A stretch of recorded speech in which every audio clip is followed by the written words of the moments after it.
Hello दोस्तों, आज मैं आपको जिस मूवी को एक्सप्लेन करने वाला हूँ वो 2022 में रिलीज़ हुई मूवी बारबेरियन है। ये एक हॉरर जॉनर की मूवी है जो 2022 की one of the best horror movies में से एक है। इसे डायरेक्ट किया है ज़ैक क्रेगर ने। तो रेटिंग की बात करें तो आईएमडीबी पे इसे 7 आउट ऑफ 10 की रेटिंग मिली है एंड रॉटेन टोमेटोज़ पे 93% फ्रेश है। तो दोस्तों अब मैं आपका ज़्यादा समय ना लेकर मूवी की तरफ चलता हूँ। मूवी की शुरुआत में हम ट्रेस नाम की लड़की को देखते हैं जिसने रात के समय डेट्रॉयट शहर के ब्राइटमोर नाम की जगह पर उस एयरबीएनबी को बुक किया था। वो अपनी कार से निकलकर घर के दरवाजे के पास जाती है और पासवर्ड डालकर दरवाजे को खोलने की कोशिश करती है, पर वो दरवाज़ा नहीं खुलता। फिर वो अपनी कार में जाकर उसी रेंटल एजेंसी को कॉल करती है जिससे उसने वो घर रेंट पे लिया था, पर कोई कॉल नहीं उठाता। तभी उसे घर के अंदर कोई दिखता है। वो घर के दरवाजे के पास जाकर नॉक करती है और विंडो ग्लास से घर के अंदर झांक कर देखती है। घर में एक लड़का था जो उसे देख लेता है। वो डोर ओपन करता है। ट्रेस उसे बताती है कि उसने ये घर एयरबीएनबी से बुक किया था, जिस पर वो लड़का कहता है कि उसने भी किसी दूसरी रेंटल सर्विस से उस घर को बुक किया था, जिसका मतलब उन दोनों की डबल बुकिंग हो गई थी। पहले तो उन्हें कुछ समझ नहीं आता कि आगे क्या करना है। फिर वो लड़का ट्रेस को घर के अंदर बुलाता है क्योंकि बाहर काफ़ी बारिश हो रही थी और अपना नाम कीथ बताता है। पहले ट्रेस थोड़ा हिचकिचाती है पर बाद में वो घर के अंदर आ जाती है और वॉशरूम के बहाने वो पूरे घर को चेक करती है। उसे सब कुछ नॉर्मल लगता है। जब वो वापस आती है तो कीथ उसे अपना रिजर्वेशन दिखाता है जो बिल्कुल ठीक था। तो ट्रेस कहती है कि पहली बुकिंग कीथ की थी तो वो वहाँ रुक जाए और ट्रेस अपनी कार में जाकर आगे क्या करना है वो सोचेगी, जिस पर कीथ कहता है कि उसे ये अच्छा नहीं लगेगा, वो चाहे तो यहाँ रुक सकती है। कीथ दोनों के लिए चाय बनाने लगता है और ट्रेस डेट्रॉयट में दूसरे होटलों को सर्च करने लगती है, लेकिन कहीं भी कोई रूम खाली नहीं थी। जिस पर कीथ बताता है कि आज टाउन के अंदर मेडिकल कॉन्विक्शन चल रहा है, इसलिए पूरे टाउन में कोई भी रूम अवेलेबल नहीं है।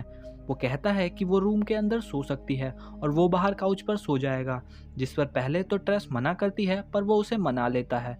जब रूम के अंदर वो अपना सामान रख रही थी तब उसे कीथ का वॉलेट दिखता है जिसमें उसकी आईडी थी। वो उस आईडी की फ़ोटो क्लिक कर लेती है सेफ साइड के लिए, ताकि कीथ कुछ भी करे तो उसके पास एक प्रूफ हो। अगले सीन में हम ट्रेस को वॉशरूम में देखते हैं। तभी वो नोटिस करती है कि कीथ, जिसको पहली बार इस घर में आने पर वेलकम वाइन ऑफर की गई थी, वो लेकर टेबल पर बैठा है। वो ये वाइन ट्रेस को ऑफर करता है लेकिन वो मना कर देती है, जिस पर वो कहता है कि वो समझ सकता है कि उसे यहाँ अनसेफ लग रहा होगा और वो चाहे तो ये वाइन ना पिए, क्योंकि पहली बार ट्रेस ने उसकी बनाई चाय भी नहीं पी थी और ये सब उसने नोटिस कर लिया था। जिस पर ट्रेस को वो अच्छा लगता है क्योंकि वो उससे सारी बातें अच्छे से कर रहा था और उससे कोई नेगेटिव वाइब्स भी नहीं आ रही थी।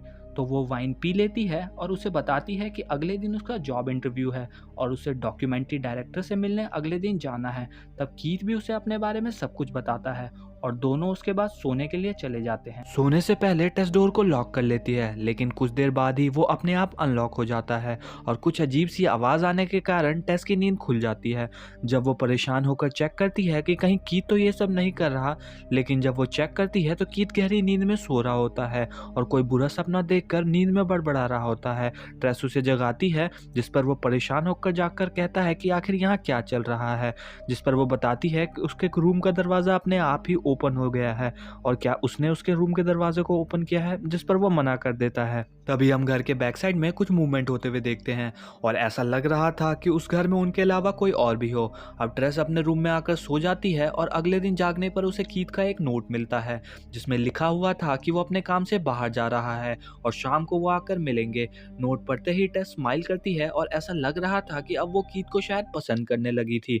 थोड़ी देर बाद वो भी अपने इंटरव्यू के लिए बाहर निकल जाती है और वो नोटिस करती है कि वहाँ के घर टूटे फूटे हुए थे और उस इलाके में उनके अलावा और कोई नहीं दिख रहा था। आगे वो उसी डायरेक्टर से मिलती है और उसका इंटरव्यू भी काफ़ी अच्छा जाता है और उसकी जॉब भी वहाँ डन हो गई थी। डायरेक्टर उससे पूछती है कि अभी वो कहाँ रुकी हुई है, जिस पर टेस बताती है कि वो ब्राइटमोर नाम के एरिया में एक एयरबीएनबी में रुकी हुई है, जिस पर डायरेक्टर कहती है कि उस एरिया में तो कोई रेंटल सर्विस अवेलेबल है ही नहीं और ट्रेस वहाँ ज़्यादा टाइम ना रुके क्योंकि वो जगह अच्छी नहीं है। और वापस आते वक्त वो फिर से उस जगह को देखती है और इस बार उसे वहाँ से कुछ अजीब फीलिंग आ रही थी। तभी वो देखती है कि दूर से एक आदमी उसकी तरफ भागा आ रहा है और वो उसे उस घर में जाने से रोक रहा था, जिस पर टेस डर के घर के अंदर चली जाती है। बाहर से वो आदमी ट्रेस को घर से बाहर आ जाने को कहता है। थोड़ी देर बाद वो 911 को कॉल करके सारी बातें बताती है कि एक आदमी उसे काफ़ी परेशान कर रहा है, जिस पर ऑपरेटर टेस को बताती है कि अभी उस एरिया में उनका कोई भी यूनिट अवेलेबल है नहीं, जैसे ही कोई यूनिट अवेलेबल होगी वो उसे वहाँ भेज देंगे। टेस इस सबसे अब काफ़ी परेशान हो चुकी थी और अब वो घर से जाने की तैयारी करने लगती है, पर कुछ देर बाद वो फिर से नॉर्मल होकर टॉयलेट जाती है, जहाँ पे टॉयलेट पेपर खत्म हो चुका था। वो टॉयलेट पेपर को लेने बेसमेंट में जाती है, जिसका दरवाज़ा खुद ब खुद लॉक हो जाता है, जिससे वो वहाँ फंस जाती है और उसका फ़ोन भी बाहर रह गया था। वो बेसमेंट से बाहर निकलने के दूसरे रास्ते को ढूंढती है, लेकिन उसे कोई रास्ता नहीं मिलता। वो वॉल पे लगी हुई एक रस्सी नोटिस करती है, जिसे वो जैसे ही खींचती है एक सीक्रेट डोर ओपन हो जाता है। लेकिन पहले तो वो उसके अंदर नहीं जाती, पर कुछ देर बाद क्यूरियोसिटी के कारण वो उसके अंदर चली जाती है। अंदर काफ़ी अंधेरा था। वो एक बड़े से मिरर को लाइट के सामने रखती है, जिससे लाइट की रोशनी उस मिरर पे लग के उस रूम के अंदर आए। अब वो उस रूम के अंदर जाती है। उस रूम के अंदर उसे एक कैमरा, एक बेड और एक बाल्टी दिखती है, जो खून से काफ़ी गंदी हो रखी थी। टेस इन चीज़ों को देखकर काफ़ी परेशान हो चुकी थी। वो रूम से बाहर निकलकर बेसमेंट में आती है। तब तक कीथ भी वहाँ आ गया था, लेकिन वो घर के बाहर था। टेस कीथ को बेसमेंट के विंडो के पास बुलाती है और कीज देकर बेसमेंट के डोर को ओपन करवाती है। वो काफ़ी परेशान होकर वहाँ से जाने लगती है, तो कीथ उससे पूछता है कि आखिर वहाँ हुआ क्या है, जिस पर वो कीथ को सीक्रेट रूप में रखे हुए बेड, कैमरा और बकेट के बारे में बताती है। जिस पर कीथ कहता है कि वो एक बेसमेंट है और उसमें किसी के कबाड़ का सामान रखा होगा। लेकिन टेस बहुत ही ज़्यादा डरी हुई थी और वो वहां से जाने की जिद करने लगती है, जिस पर कीथ कहता है कि एक बार वो नीचे जाकर चेक कर ले, तब तक वो उसका वेट कर ले, क्योंकि अगर दरवाजा फिर से बंद हो जाएगा तो वो वहां फंस जाएगा। जिस पर टेस उसकी बात मान लेती है और वहां रुक जाती है। कीथ बेसमेंट के अंदर जाता है और काफी देर तक बाहर नहीं आता, जिस पर ट्रेस उसे ढूंढने के लिए बेसमेंट के अंदर जाने लगती है। वो बेसमेंट की डोर पर एक चेयर फंसा देती है ताकि वो फिर से लॉक ना हो जाए। अब वो ट्रेस को सीक्रेट रूम में अच्छी तरह ढूंढती है, पर वो उसे कहीं नहीं मिलता, जिस पर वो काफी परेशान हो जाती है। तभी उसे अंडरग्राउंड टनल जैसी जगह दिखाई देती है, जिसका मतलब बेसमेंट के अंदर एक और बेसमेंट थी। वो उसके अंदर आवाज लगाती है, जिस पर अंदर से रिप्लाई आता है कि वो यहाँ टनल के अंदर है और उसे मदद की जरूरत है। खैर वो डरते हुए टनल के नीचे की तरफ जाती है, जहाँ वो नोटिस करती है कि वहाँ काफी सारे केजिस रखे हुए हैं। ये देखकर ट्रेस काफी डर जाती है। थोड़ा आगे जाने पर उसे कीथ मिलता है। कीथ उसे बताता है कि उनके अलावा इस टनल में कोई और भी है जिसने उसे बाइट किया है और यहाँ से उन्हें भागना होगा। ट्रेस का डर काफी बढ़ गया था।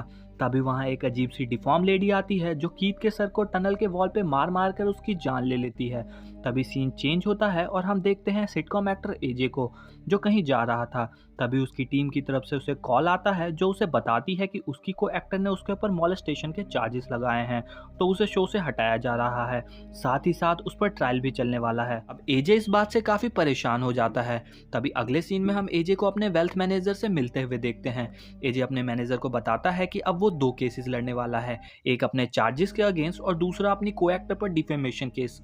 उसका वेल्थ मैनेजर उसे बताता है कि अब उसके पास पैसे बचे नहीं हैं और अगले 3 महीने में वो फिर से जीरो पर आ जाएगा।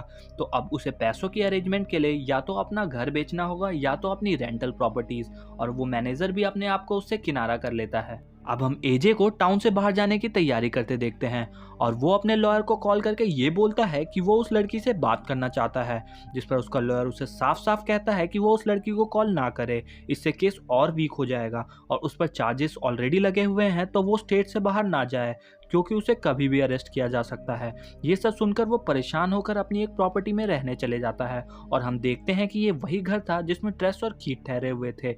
एजे को अपने घर में उनका सामान मिलता है। ये देखकर वो परेशान हो जाता है कि उसके घर में आखिर कौन रह रहा था। वो एजेंसी के मैनेजर को कॉल लगाता है, जिस पर मैनेजर उसे बताती है कि कुछ हफ्ते पहले उस घर को रेंट पर दिया गया था और फिलहाल अभी किसी को भी वो घर रेंट पर नहीं दिया गया है, और वो फोन काट देती है, जो कि काफी अजीब था।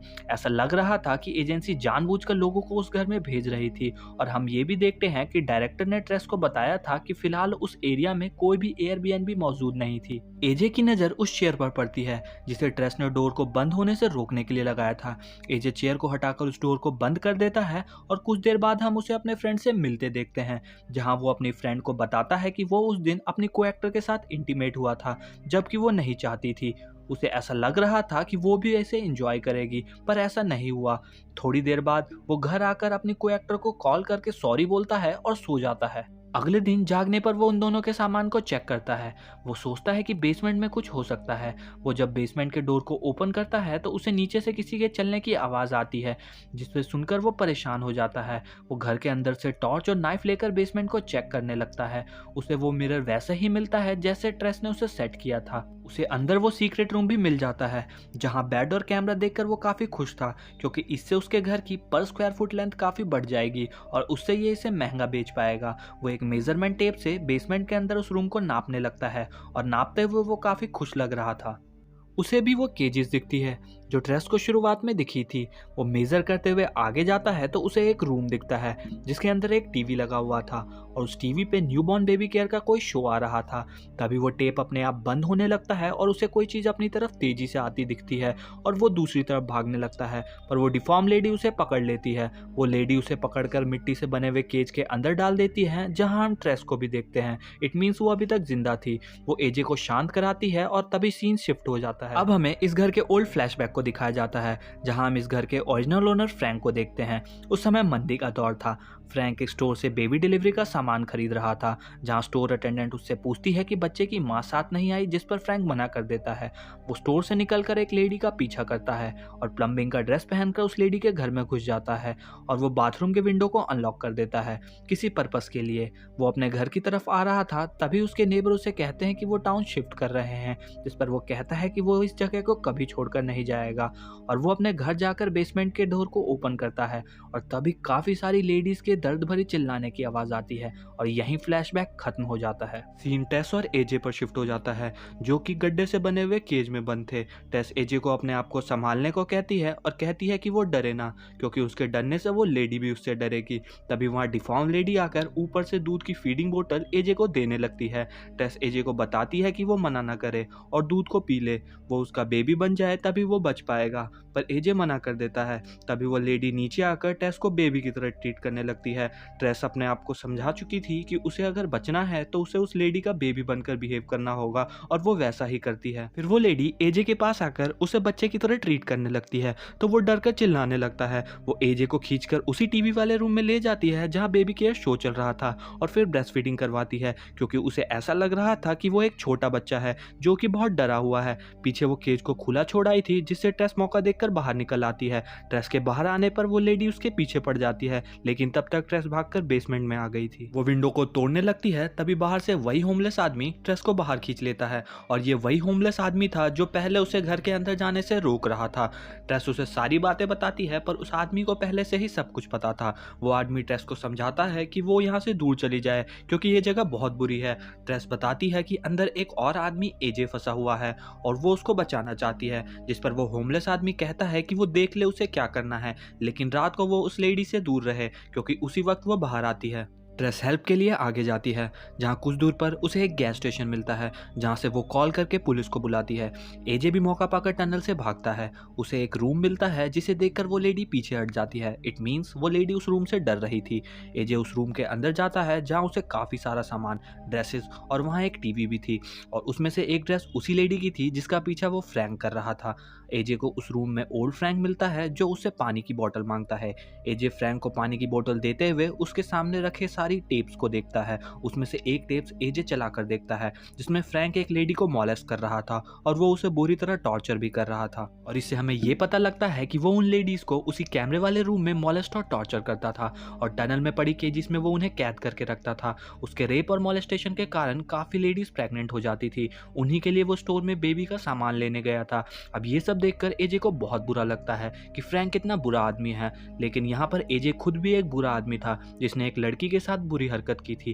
खैर, अब तक फ्रैंक ने अपने सामने पड़ी गन को उठा ली थी, जिसे वो खुद को शूट कर लेता है। अभी हम ट्रेस को पुलिस के साथ देखते हैं, जो कि उसे सीरियस नहीं ले रही थी। वो उसे पागल समझकर उसे उसी घर के पास लाकर छोड़ देती है और वहां से चली जाती है। ट्रेस फिर से घर के विंडो ग्लास को तोड़कर उसके अंदर जाती है और अपनी कार कीज उठाती है, और तभी वो लेडी उसे पकड़ने आती है, जिसे ट्रेस अपनी कार से हिट करके उसे बेहोश कर देती है। ट्रेस एजे को बचाने टनल के अंदर जाती है, पर एजे फ्रैंक की गन लेकर टनल से बाहर आ रहा था। अचानक ट्रेस के आने पर वो उस पर गोली चला देता है जिससे वो घायल हो जाती है। फिर वो उसे संभालता है और बाहर लाता है और देखता है कि वो लेडी अब कार के पास नहीं थी। वो वहां से बचकर भागने लगते हैं जिसे वो होमलेस आदमी अपने छुपने वाली जगह पर ले जाता है। अब वो दोनों उससे पूछते हैं कि आखिर वो लेडी है कौन, जिस पर वो बताता है कि वो लेडी इस घर में पिछले 40 सालों से रह रही है। जिस पर एजे बताता है कि वो घर उसका है, जिस पर वो कहता है कि ऑन पेपर्स वो घर उसका होगा लेकिन वो घर उस लेडी के डैड का है। इट मीन्स फ्रैंक जो कि उन लेडीज को कैद करके यहाँ लाया करता था, वो उनसे मोलेस्ट करके बच्चा करवाया करता था। तभी हमने उस रूम में इतना सारा ब्लड देखा था और ये लेडीज उन सभी विक्टिम के टॉर्चर का एक कंबाइंड रूप थी। इसी कारण वो लेडी फ्रैंक के रूम में जाने से इतना डर रही थी क्योंकि वो जानती थी फ्रैंक कितना बड़ा भयानक हैवान है। इन्हीं सब कारणों से फ्रैंक ने अपने आप को शूट कर लिया होगा। एजे ट्रेस को कहता है कि उसे ट्रेस को हॉस्पिटल ले जाना होगा क्योंकि ये सब उसकी गलती के कारण हुआ है। चाहे वो बुरा इंसान हो या अच्छा, उसे ट्रेस की जान बचानी होगी। इस पर वो आदमी कहता है कि ट्रेस की जान बच जाएगी पर रात को उन्हें यहीं रुकना चाहिए क्योंकि अभी वो लेडी चारों तरफ घूम रही होगी। और वो कहता है कि वो लेडी सिर्फ इसी जगह पर नहीं आ सकती। तभी वो लेडी वहां आ जाती है। वो दोनों उससे डरकर पानी के टैंक पर चढ़ जाते हैं और गलती से एजे के हाथ से वो गन नीचे गिर जाती है। वो लेडी भी ऊपर चढ़ने लगती है। तभी हम एजे को ट्रेस की जान बचाने की बात करते देखते हैं, लेकिन अपनी जान बचाने के लिए वो ट्रेस को टैंक से धक्का दे देता है। ट्रेस को बचाने के लिए वो लेडी भी वहां से कूद जाती है क्योंकि वो उसको अपना बच्चा मान रही थी और माँ अपने बच्चे को बचाने के लिए कुछ भी कर सकती है। एजे ऊपर से देखता है कि ट्रेस उस लेडी के ऊपर थी और वो दोनों मर चुके थे। वो नीचे आकर अपनी गन उठाता है और उनके पास जाकर देखता है ट्रेस अभी भी जिंदा थी। उसको वो संभालने की कोशिश करता है और फिर से अच्छा बनने की कोशिश करता है। इट मीन्स ऊपर से वो अपने आप को अच्छा दिखाता था लेकिन अंदर से वो एक बुरा इंसान था। वहीं दूसरी तरफ ट्रेस अपनी जान की परवाह किए बिना वो फिर से एजे को बचाने उस टनल में जाती है। तभी हम ट्रेस के पीछे उस लेडी को उठते हुए देखते हैं। इट मीन्स वो अभी तक जिंदा थी। वो एजे का सर फाड़ के उसे मार डालती है क्योंकि उसने ट्रेस को नीचे फेंका था जिसे वो अपने बच्चे की तरह मानती थी। वो ट्रेस को अपने बच्चे की तरह संभालने लगती है और साथ ही साथ हिंट भी देती है कि वो उसे खत्म कर दे क्योंकि वो उस सोसाइटी में नहीं रह सकती थी भले ही वो एक मॉन्स्टर ना हो। वो उस लेडी को उसी गन से शूट कर देती है और आगे की तरफ चलने लगती है और यही मूवी खत्म हो जाती है। दोस्तों, अगर आपको वीडियोस अच्छी लग रही हो तो इस चैनल को लाइक शेयर और सब्सक्राइब जरूर कीजिएगा। इससे हम मोटिवेट होंगे और आपके लिए आगे वीडियोस बनाते रहेंगे।